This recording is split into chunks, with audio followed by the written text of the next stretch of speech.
নদী দখলদাররা যত শক্তিশালী হোক না কেন তাদেরকে উচ্ছেদ করে নদীকে আগের স্রোতধারায় ফিরিয়ে আনা হবে বলে জানিয়েছেন বিআইডব্লিউটি এর কর্মকর্তারা।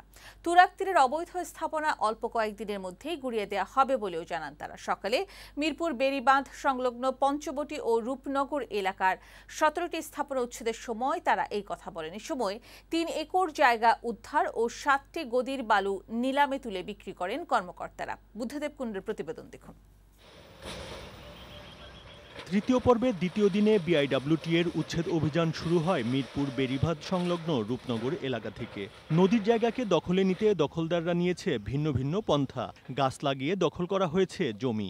এরপর গড়ে তোলা হয় আবাসন প্রকল্প ও অ্যাগ্রো প্রতিষ্ঠান।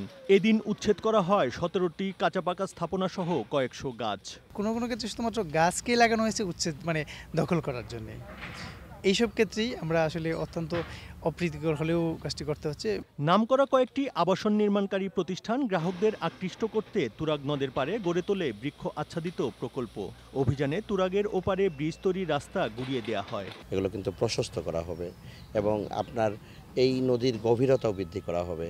আমরা এই নদীকে এই তুরাগের আগের যে প্রাচীন রূপ সেই রূপটা আমরা তুরাগকে ফিরিয়ে দিতে চাই। এই অভিযানে 3 একর জায়গা দখলমুক্ত করার পাশাপাশি 7টি বালুমহলের বালু নিলামে তুলে বিক্রি করা হয়। সপ্তাহে 3 দিনের জায়গায় এখন থেকে 4 দিন অভিযান চালানো হবে বলে জানান কর্মকর্তারা। বুদ্ধদেব কুণ্ডু, বৈশাখী সংবাদ, ঢাকা।